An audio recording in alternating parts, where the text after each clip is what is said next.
Welcome to Animals Today, your home for a serious talk about animals. I'm Dr. Lori Kirshner. We interact with and work with many people involved in animal rescue, with those individuals who work in shelters, as well as in animal hospitals. And when you work with animals, there can be a lot of joy, but also many frustrations and sources of stress and anxiety. During this hour, we're going to explore the stressors that caregivers often face. And of course, our focus will be mostly, but not exclusively, on those involved in animal rescue and veterinarian shelter activities. Many elements of these, of course, can be so difficult emotionally to handle when you consider the seemingly endless stream of dogs and cats euthanized just because of overpopulation in the United States, now numbering about 3 million or so yearly. Plus, dealing with the homeless, the sick, and the older animals can be very taxing, day in and day out. Take, for instance, veterinarians. Burnout rates are high, depression is common, and they have the highest rate of suicide among medical professionals. What should people in the field be aware of in terms of their own psychological health? How can someone assess how they're doing, and what can be done if it starts to get to be too much? The term for this is compassion fatigue, and today we are very pleased to have a real authority on this, Patricia Smith, author and certified compassion fatigue specialist. Patricia is the founder of the Compassion Fatigue Awareness Project, and she speaks widely and provides training to organizations around the U.S. on dealing with this common issue. Welcome to the program, Patricia. Thank you. I'm very happy to be here. Patricia, I thought we'd begin by asking how you define compassion fatigue, and if you would explain how it differs from burnout or simply stress that anyone can experience in various situations or jobs. Okay. Compassion fatigue, the definition of compassion fatigue came from Dr. Charles Figley, the world's leading traumatologist, and I actually have his statement right here, which I'm going to read to you. Compassion fatigue is a state experienced by those helping people or animals in distress. It is an extreme state of tension and preoccupation with the suffering of those being helped to the degree that it can create a secondary traumatic stress for the helper. And the thing is with compassion fatigue, particularly in animal welfare work where I know that the rates are very, very high, often they are working with stress, which is about being anxious, it's work-related overload, it's too much, they've got too much coming at them. Burnout, which is about being worn out, and then all of a sudden what is too much becomes too little, it's work-related hopelessness. And post-traumatic stress disorder, which is work-related primary exposure to traumatic events, which of course we know animal welfare workers have with what they see, the animal abuse, the hoarding situations, all the rules and regulations they have to follow, basically society's disregard for animals. Then it goes into secondary traumatic stress disorder, which is what compassion fatigue is. So you've got stress, burnout, PTSD, and then secondary traumatic stress. So oftentimes animal welfare workers have all of that going on because of the difficult work that they do every single day. And as I mentioned, you have been involved in this field for a long time. How did you first learn about compassion fatigue? Well, I had been, my background is journalism, and I wrote for the San Jose Mercury News for 20 years and was in college textbook publishing. And my last one went off to college. I was a single mom with 3 kids. And my daughter went off to college, and I said, I'd like to do something different now, something that I really care about. And I thought what I like most is training and development, and I just adore animals. I think I'll get into animal welfare work. So I applied for a job at the Humane Society Silicon Valley in San Jose, and they had an opening for their training and development manager. And after several interviews, I got the job. And I was so excited because I was going to save all the animals, not really realizing the underbelly of this work. 2 weeks into the job, the executive director, Christine Benninger, came to me and said, I'd like you to do a compassion fatigue shelter workshop. We had about 125 staff, I think, at that time. It's a very large open-door shelter and takes in about 45,000 animals a year. That was back in the year 2000. So I said, sure, I'd be happy to do it, not knowing at all what she was talking about. So I went back to my office and I Googled compassion fatigue. And at that time, the only thing that came up was Dr. Charles Figley's work. And it was academic, but I had worked with academics in college textbook publishing, so I was able to take his information and bring it down to a level where, most of us could understand it. I contacted him, told him what I was doing, and so he was very helpful in explaining that this is not just you're tired of giving, you've given too much and you can't give anymore. It is actually a secondary traumatic stress syndrome.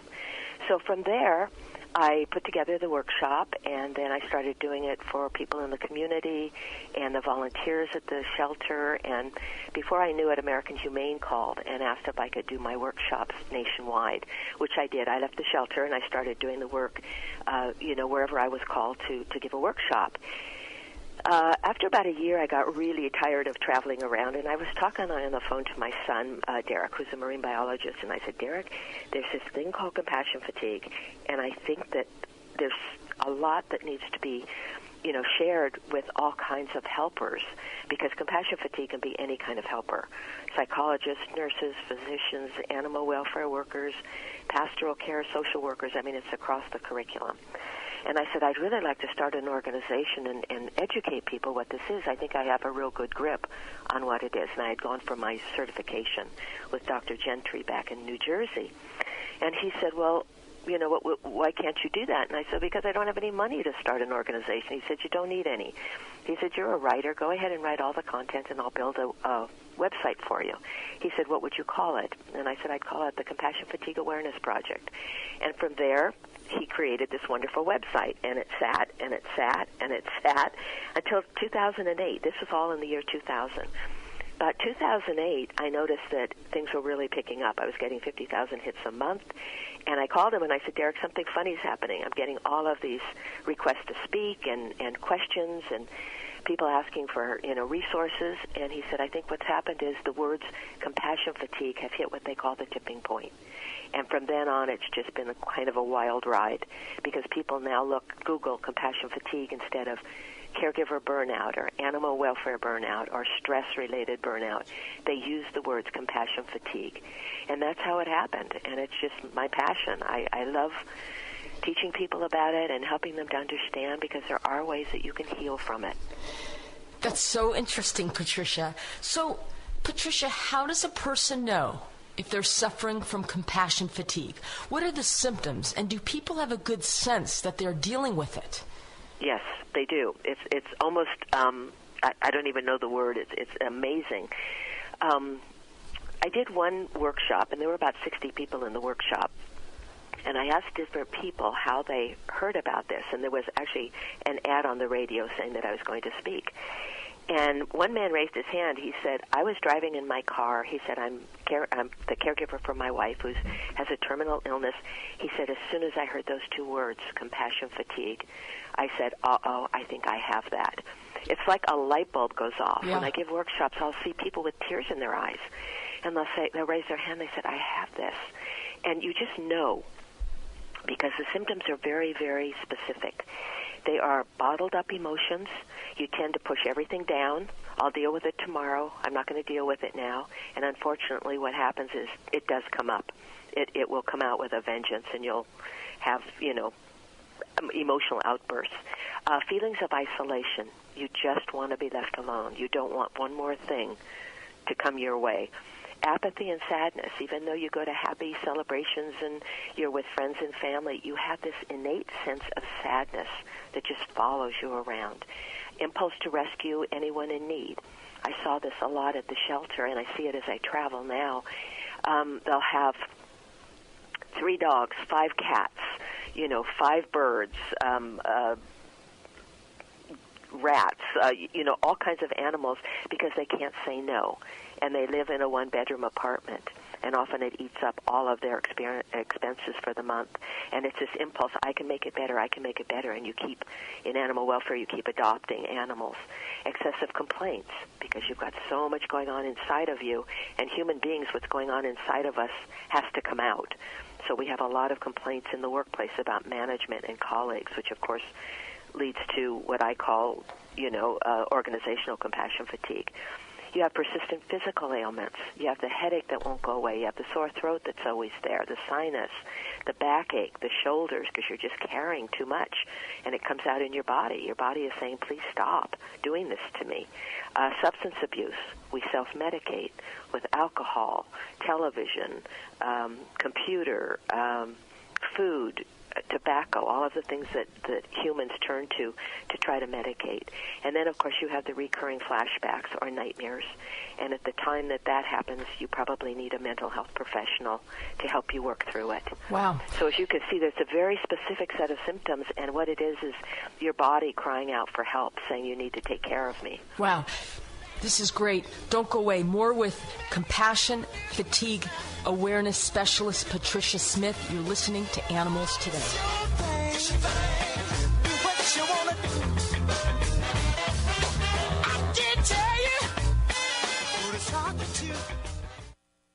This is Dr. Lori Kirshner, and I want to thank you for joining us on Animals Today. Each week we explore the wide variety of important issues concerning the welfare of animals, how people treat them, and where they fit in our society. From whale protectors on the open seas, to lawyers in court, to scouts helping their local shelter. Join me to get the latest on animal welfare news, stories, and events from around the world. And visit us on Facebook to join the conversation. That's Animals Today every week right here on the station, 5 p.m. Eastern Standard Time. Also, make sure to visit us at animalstodayradio.com, where you can listen to any of our previous shows free. Animals Today brings you the highest quality, most up-to-date information about all animal welfare topics. Much of our support comes from the nonprofit group Advancing the Interests of Animals. Check them out at aianimals.org. That's aianimals.org. And thanks for listening. Every day in the United States, tens of thousands of puppies and kittens are born. Unfortunately, there aren't enough homes for all these cats and dogs. One unfixed female cat and her offspring can be the source of more than 400,000 cats in 7 years.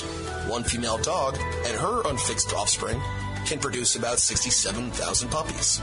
Too many cats and dogs are unwanted anywhere by anybody, so they end up being neglected or abandoned. Millions of healthy pets are killed in shelters annually. In the U.S., on average, 70% of the animals that enter the shelter end up getting euthanized. Fortunately, there is good news. There's a new answer to this dilemma.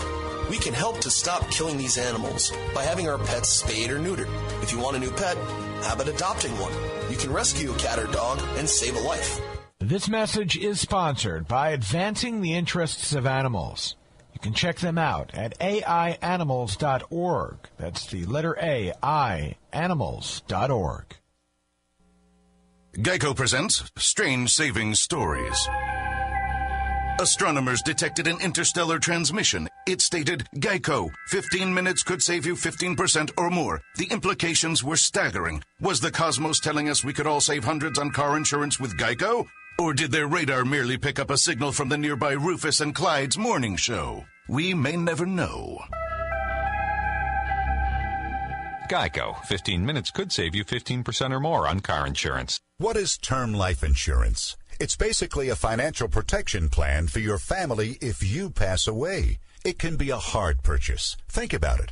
It's one of the few major purchases you can make that you will personally never use. But you've got to have it to protect your family. And you owe it to yourself to shop and compare to get the best possible rates. For term life insurance policies of $500,000 or more, call the Term Lifeline today. 800-957-6068. That's 800-957-6068. Remember, we specialize in term life insurance policies of $500,000 or more, and we have great rates for smokers, too. So call today. 800-957-6068. 800-957-6068. That's 800-957-6068. The flu, pneumonia, whooping cough, hepatitis A, shingles, meningitis, tetanus. That's a scary list. But did you know immunizations can protect you from every one? You didn't? Well, we do. Rite Aid pharmacists are certified to immunize against the most common preventable diseases. Find out what immunizations you need with a free immunization evaluation at Rite Aid today. With us, it's personal. Availability and age restrictions apply in some states. See pharmacist for details.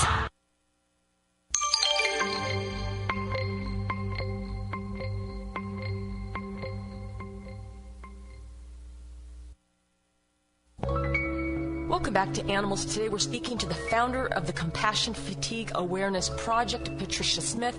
Patricia, what groups of people, what occupations or avocations do you most frequently see this in? Well, actually, it's what I call across the curriculum, having been in textbook publishing for so many years.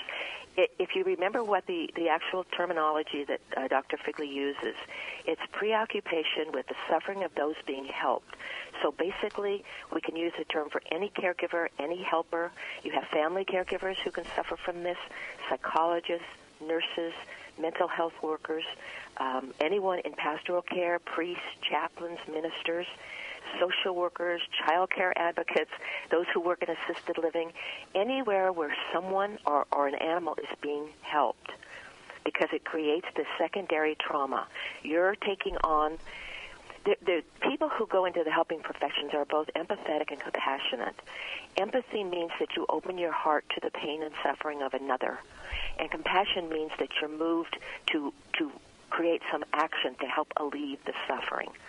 So if you start thinking about that, that is any helper that is in some sort of a profession or family caregiver where someone is in distress or pain or suffering. Does that make sense? It sure does. So it's a wide area, and we're finding more and more that it's just across the board. So what specific factors lead to compassion fatigue?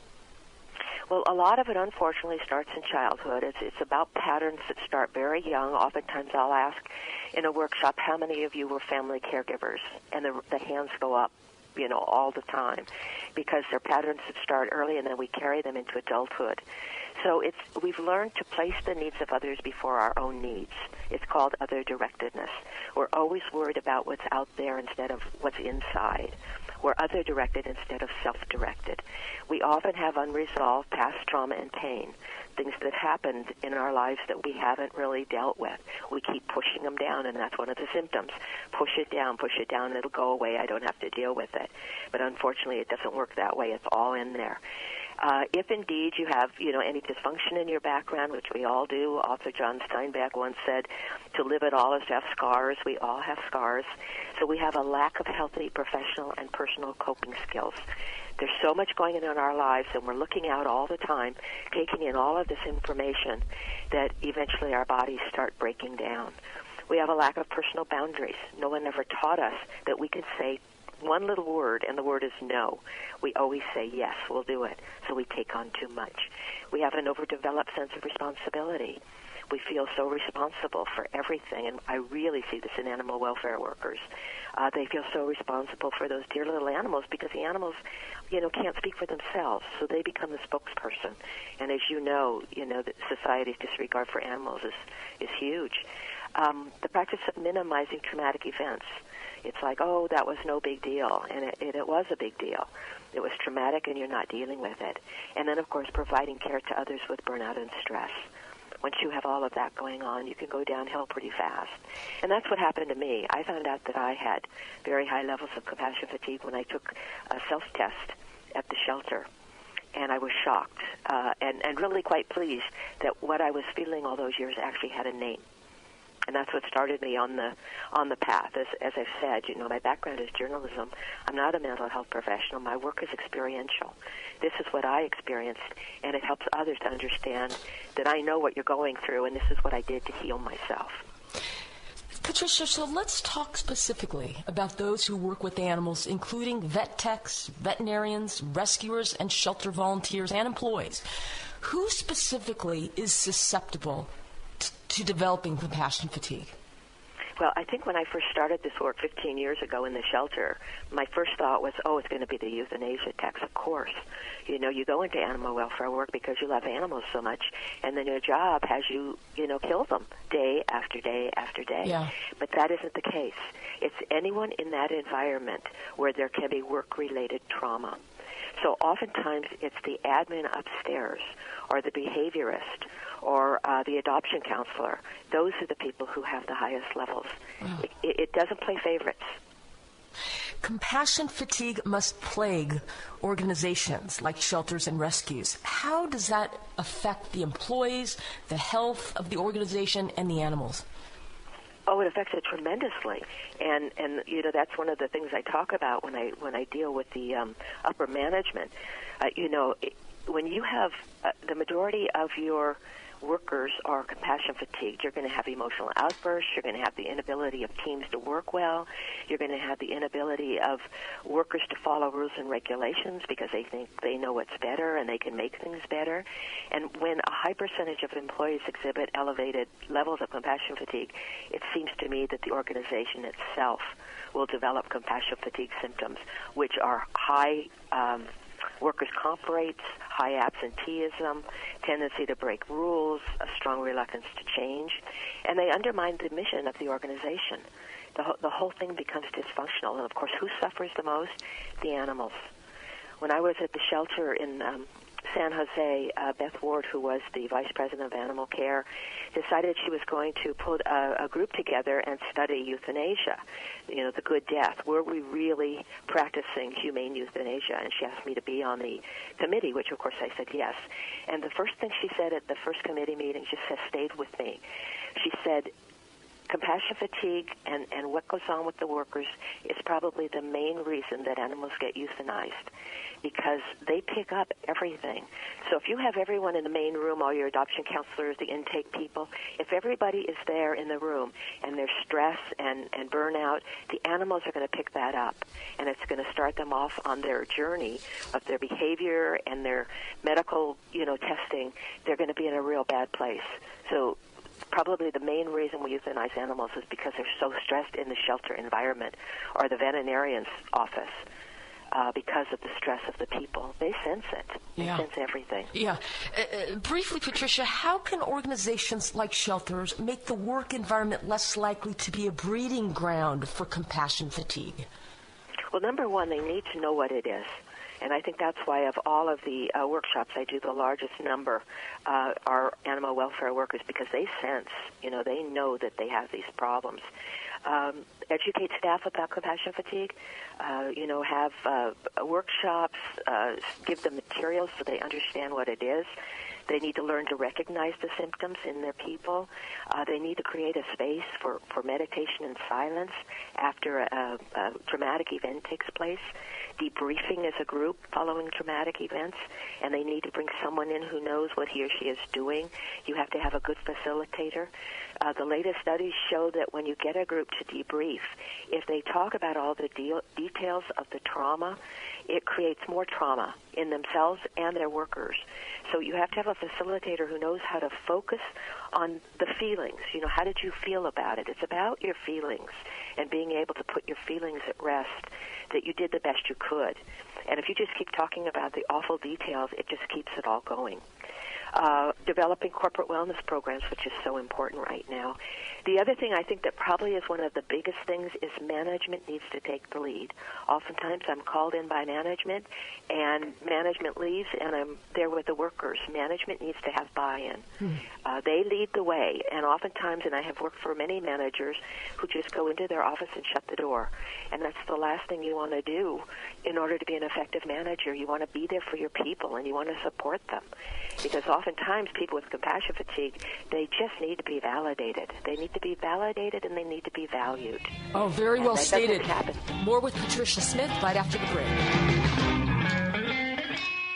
Hi, Hi, this is Dr. Lori Kirshner from the animal welfare organization Advancing the Interests of Animals. Do you ever wonder what you can do to be nicer to animals or to help them? Here are a few things you can do to show your appreciation to our furry friends. You could donate to or volunteer at your local animal shelter. Walking the dogs and playing with the cats is a meaningful way to make a difference in the lives of homeless animals. You could be a foster parent. If you have the extra time and space, becoming a foster parent is a wonderful way to take some of the burden off our overcrowded shelters by giving an animal a loving place to live until their forever home is found. Increase your appreciation for wildlife by providing a welcoming space for butterflies, hummingbirds, and other creatures, or by simply driving cautiously through areas populated by wild animals such as deer.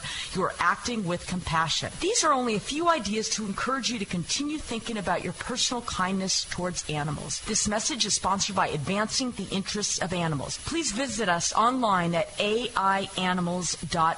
This weekend at Guitar Center, it's our biggest guitar, amp, and effects sale of the year. More than 300,000 instruments will be marked down below our everyday unbeatable prices. It's Guitar Center's Guitarathon. Save at least 15% on select guitars, basses, and amps $299 and up. Get deals like $300 off an American-made Gibson Les Paul. Take over 40% off on Fender All-Tube Vaporizer combo amps. And save up to 60% on Charvel electric guitars. Don't miss Guitarathon, only at Guitar Center this weekend through November 2nd. In-store and at guitarcenter.com. Look, kid, when guys like us walk into a facility in the morning, we can smell a problem. No one needs to hand us a work order. We already know it. Today, for instance, we need a new gearbox, 6 globe valves, and a dozen ballasts.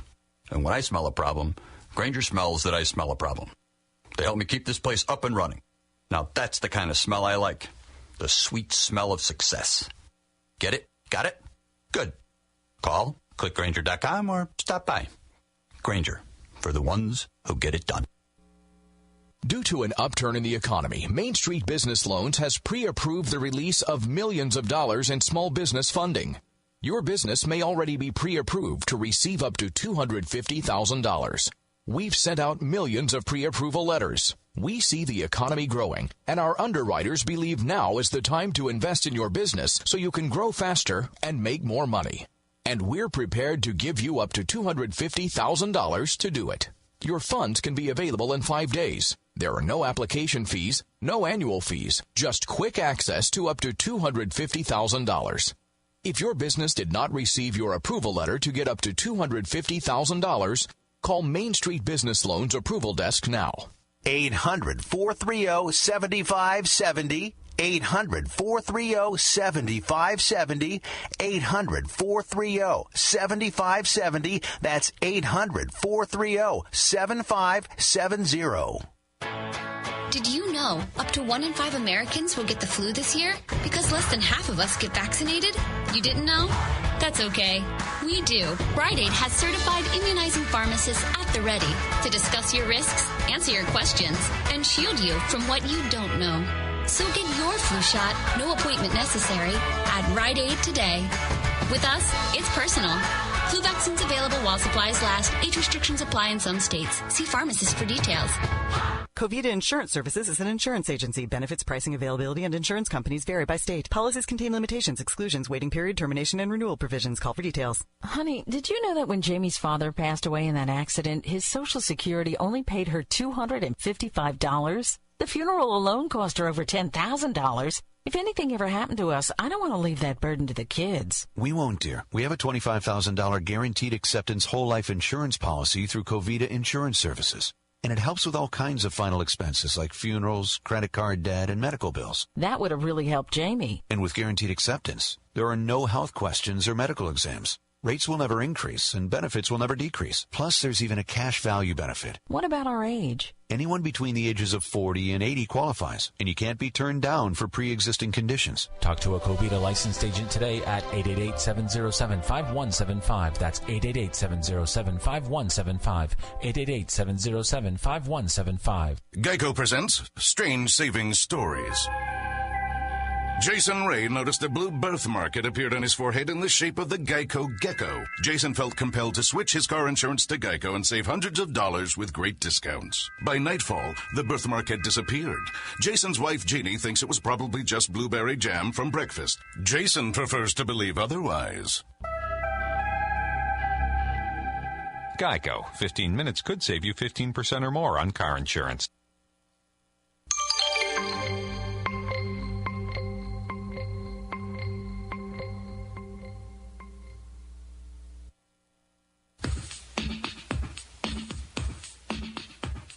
Welcome back to Animals Today. I'm Dr. Lori Kirshner. Patricia Smith, let's say an individual, a person, recognizes they are suffering from compassion fatigue. What resources and strategies are available to them? Okay. I think the main thing is to talk about what you can do for yourself.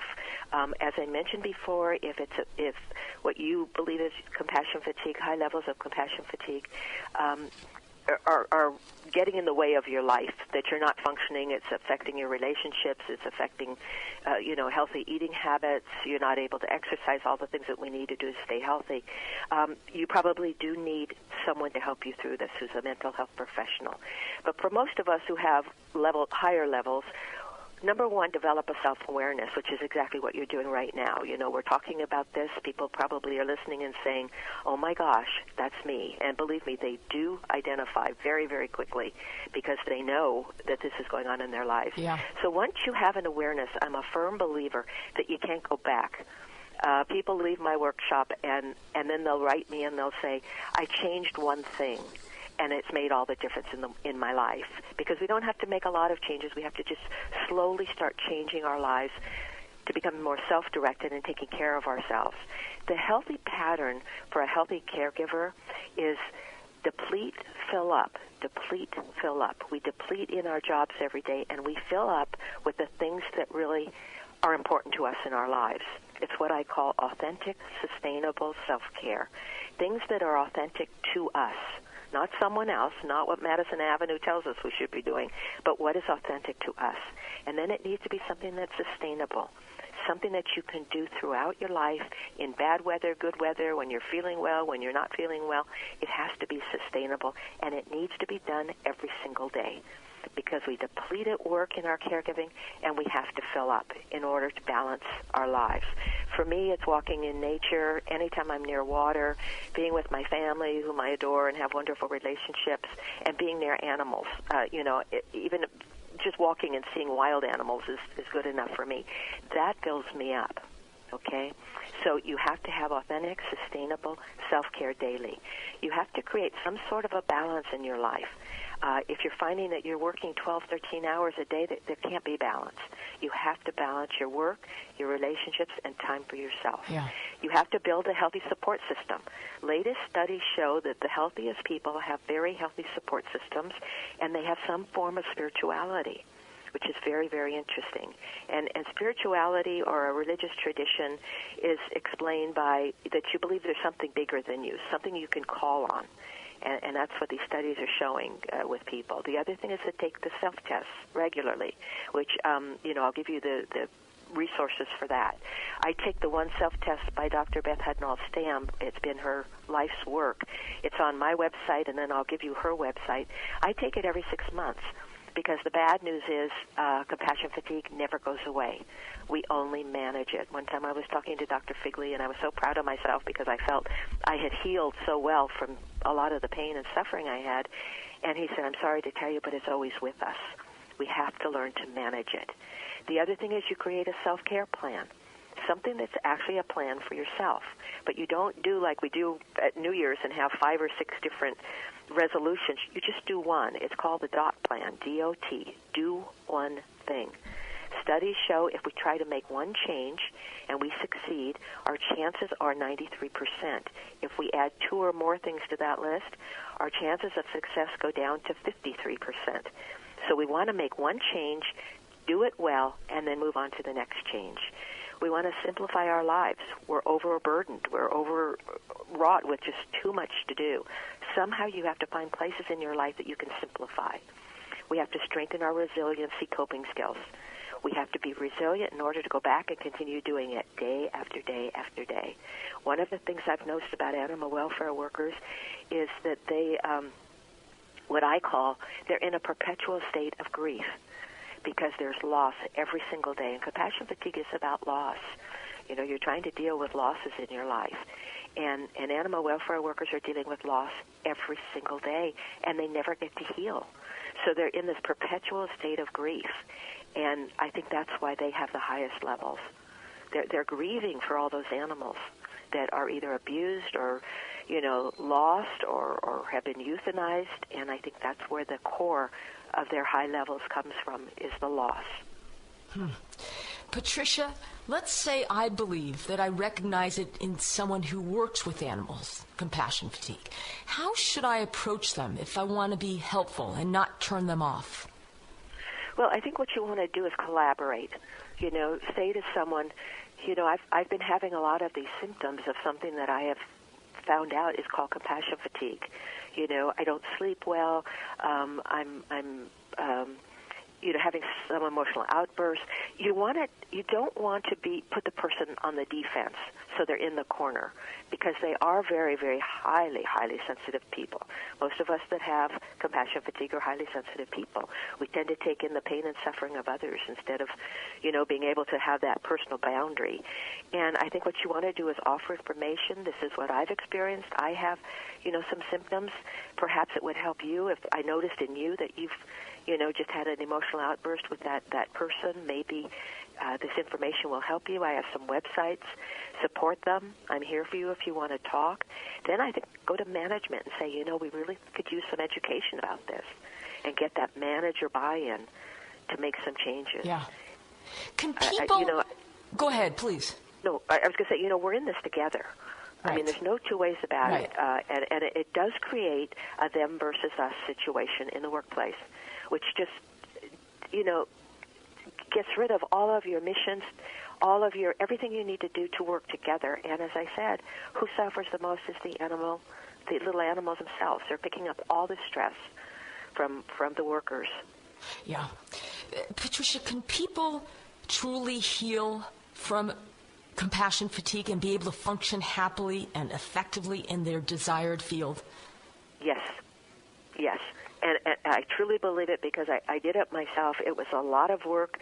I was at a conference not long ago, and I gave a talk, and at the end, I noticed this man in the back just sitting there with his arms crossed, which, sends me a message that he's not taking in my information. And I kept looking at him, and I thought, I'm not reaching him. Anyway, at the end of the Q&A, he raised his hand, and I thought, okay, this is going to be interesting. He raised his hand. He said, okay, I understand. In order to heal from this, he said, I have it. In order to heal from this, I'm going to have to do an awful lot of work, because it is hard work changing our habits and our ways. He said, if I do all this work, what do I get for it? And it came out of my mouth before I had a minute to think. I said, you're going to get a better life. You're going to make better decisions. You're going to be healthier. You're going to have better relationships. You're going to eat better. You're going to do all of those things, because you're basically an integrated, happy person. And I truly believe anyone can do it, but you have to do the work, and the work is difficult.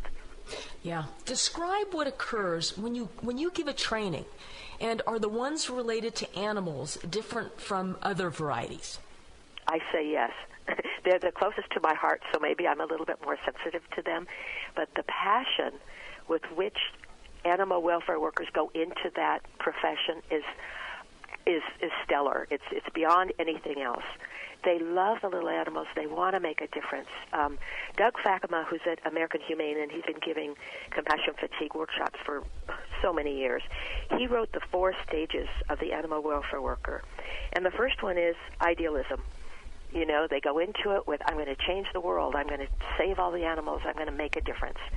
And then the second stage is they're there a little bit, and they look around, and they notice they're working as hard as they can. They're probably working more hours than they've ever worked. They're trying as hard as they can to educate the public. They're doing everything they can, and it's not making a difference. And then the third stage is they're angry. How dare the public, does this to animals when I'm here trying to make a difference, and it's not doing any good? And they either at that point leave and go to work for Hertz Rent-A-Car, or they stay there and they learn the 4th step, which is to understand if you save one life, if you adopt one animal, if you educate one person, you've made a difference in the world. And that's the healthy caregiver. Patricia Smith, she's the founder of the Compassion Fatigue Awareness Project. Patricia, can you tell my listeners the website and the Compassion Fatigue self-test if they want to take it? Yes. My website is www.compassionfatigue.org.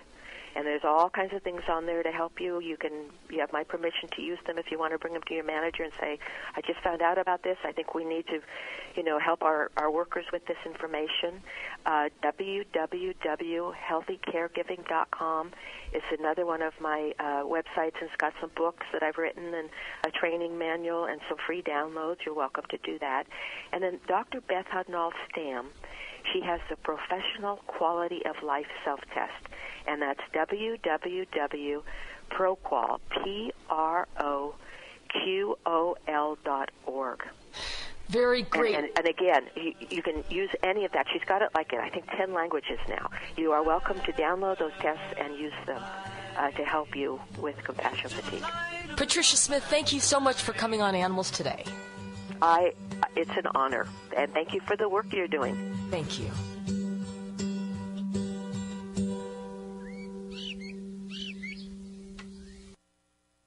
As temperatures climb, please remember to never leave your dog in the car, not even for a minute on a warm day with the windows cracked and in the shade. The temperature inside a car can climb up in a matter of minutes, and it's enough to kill your pet. If you love your pet, leave them at home or with someone you trust. Keep them cool, comfortable, and alive. And if you see a dog or other pet in a car, you may only have a moment to save their life. Here are a couple of steps that you should remember. Make an announcement in the store or business the car is parked nearest to, and call the police department or animal control right away. Remember, it only takes a minute or two on a hot day to kill an animal left inside a car. Your swift action can save a life. Dogs are unable to cool themselves the way people can. Never leave your dog in the car, not even for a minute. This message is sponsored by Advancing the Interests of Animals. You can check them out at aianimals.org. That's the letter A, I, animals.org. How deep in debt are you? $10,000? $15,000? Maybe even more? And every day that goes by, you know what happens. Your debt gets larger and larger and larger.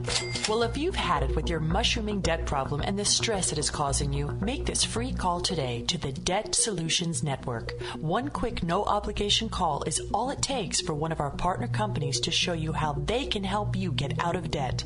So if you have $10,000 or more in combined debt and you want to learn how you can solve it, make this free, no-obligation call now. 800-814-5035. 800-814-5035. If you are in serious debt, you have to get out of it and fast. Call my friends at the Debt Solutions Network now. 800-814-5035. 800-814-5035. Call us 24/7. 800-814-5035. Owe $10,000 or more to the IRS that you can't pay? Call now for immediate help. 866-657-8517. At Community Tax Relief, we help consumers like you. If you take on the IRS alone, you could be facing levies, liens, even wage garnishments, personal or business tax issues. If you owe the IRS $10,000 or more, they will aggressively come after you. Protect yourself and your family today from what the IRS can do to you. Call now. 866-657-8517. They can freeze your bank account, even garnish your wages. Our expert team of tax professionals can solve your tax problems once and for all. Call now for a free 5-minute tax debt analysis. 866-657-8517. 866-657-8517. 866-657-8517. Times are different than they were when Geico started saving people money over 75 years ago. Everybody takes photos of their food nowadays. You can bet none of us kids would snap pictures of Mom's tuna casserole surprise. To this day, we don't know what the surprise was, nor do we want to. We didn't always have tasty food, but we always had great car insurance with Geico. Geico, saving people money on car insurance for over 75 years. This weekend at Guitar Center, it's our biggest guitar, amp, and effects sale of the year. More than 300,000 instruments will be marked down below our everyday unbeatable prices. It's Guitar Center's Guitarathon. Save at least 15% on select guitars, basses, and amps $299 and up. Get deals like $300 off an American-made Gibson Les Paul. Take over 40% off on Fender All-Tube Vaporizer combo amps. And save up to 60% on Charvel electric guitars. Don't miss Guitarathon, only at Guitar Center this weekend through November 2nd. In-store and at guitarcenter.com. What is term life insurance? It's basically a financial protection plan for your family if you pass away. It can be a hard purchase. Think about it. It's one of the few major purchases you can make that you will personally never use. But you've got to have it to protect your family. And you owe it to yourself to shop and compare to get the best possible rates. For term life insurance policies of $500,000 or more, call the Term Lifeline today. 800-957-6068. That's 800-957-6068. Remember, we specialize in term life insurance policies of $500,000 or more, and we have great rates for smokers, too. So call today. 800-957-6068. 800-957-6068. That's 800-957-6068.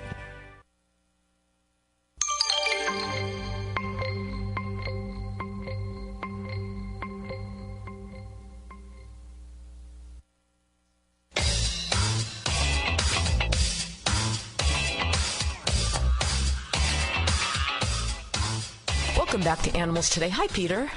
Lori, how are you? Good. I just want to remind our listeners, Animals Today, the website, check it out, animalstodayradio.com, where you can listen to all the archive prior shows are archived right there on the website for you, right, Peter? 5 years and more. 5 years. Has it been that long? Time flies. Wow.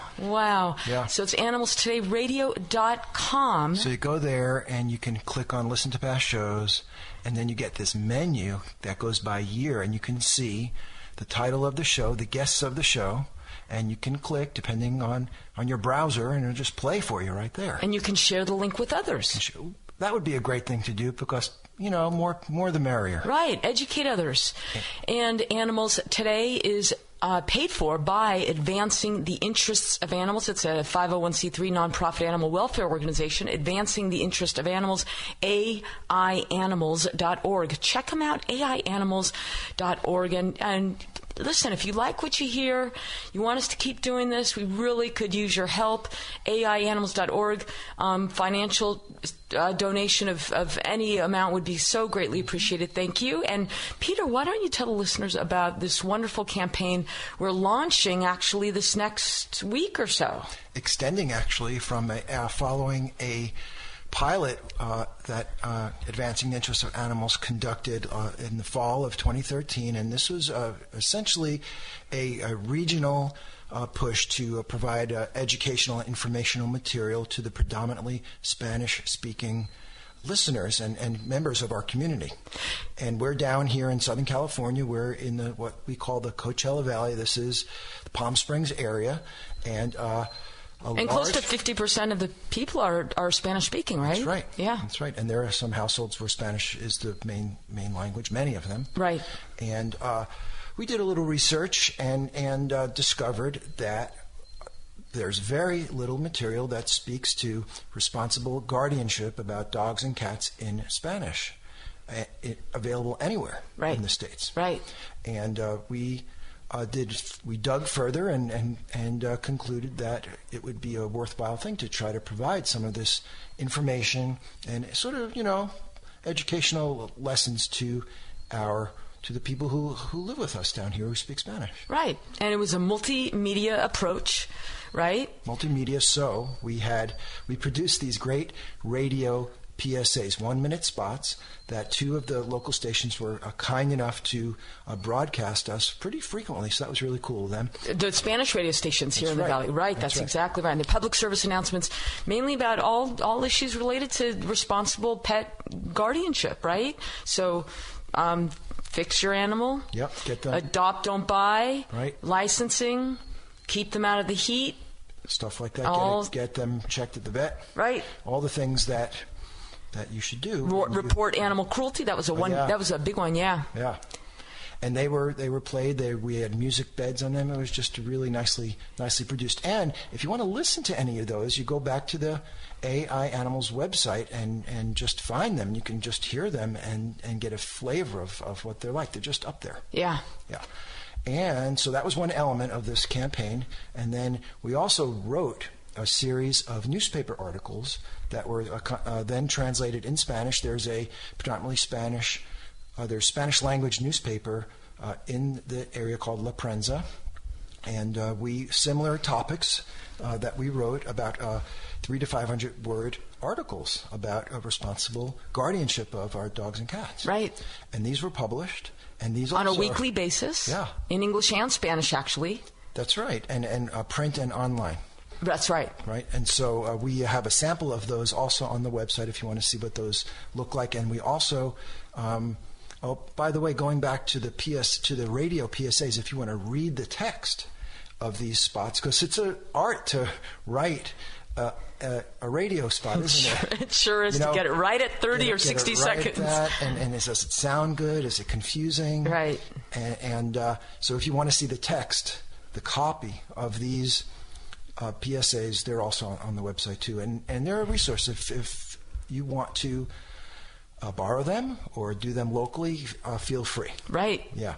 So then we've got these newspaper articles, and then the third element of this campaign were the educational flyers. Right. We passed out thousands of those. So we printed up 10,000 of them, I think. Right. These big canary yellow, large format, and on one side you've got English language, and we, by the way, called the campaign Happy and Safe Dogs and Cats. Yep, that's the name of the campaign, right? And in English and Spanish. And we have a cute little logo, and yeah. And on one side English, the other side you've got Spanish, and a series of really bullet point paragraphs reminding people about the important elements of sort of responsible guardianship of our dogs and cats predominantly. And these are everywhere.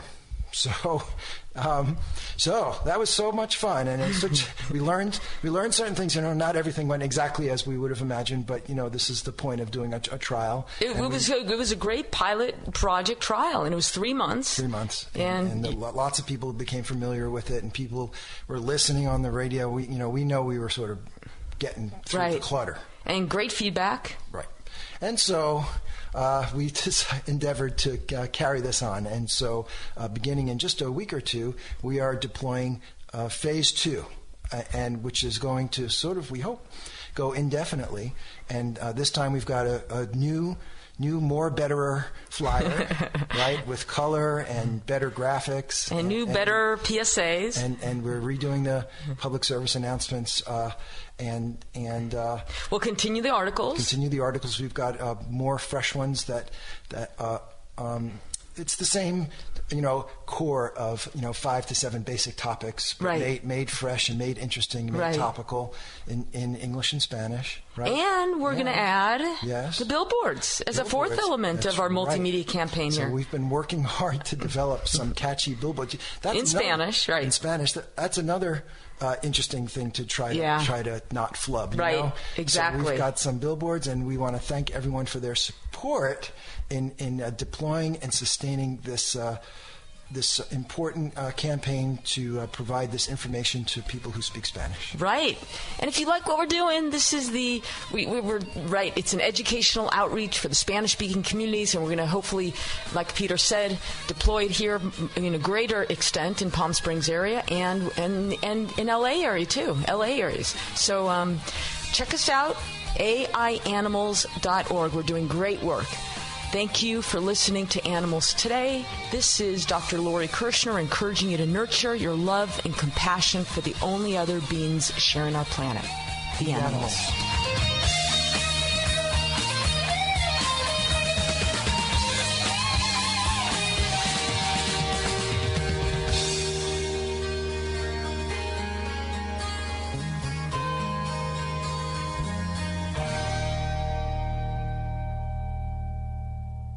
The opinions you hear on Biz Talk Radio are those of the hosts, callers, and guests, and do not necessarily reflect those of this station, Biz Talk Radio, its management, or advertisers. The information on Biz Talk Radio does not constitute a recommendation, offer, or solicitation to buy or sell any product or service. If you have any questions about Biz Talk Radio, contact us at 817-274-1609 or at biztalkradio.com.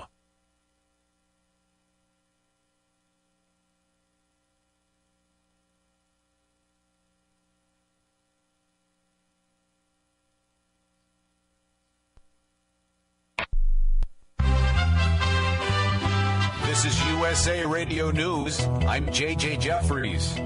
A federal health official says revised guidance for healthcare workers treating Ebola patients will include protective gear with no skin showing. National Nurses United co-president Jean Ross says healthcare professionals themselves should have more input into the treatment of Ebola patients. Courtesy CBS's Face the Nation. We should not be caring for more than one patient if we have an Ebola patient, and minimally perhaps 2 per patient, and then more if necessary.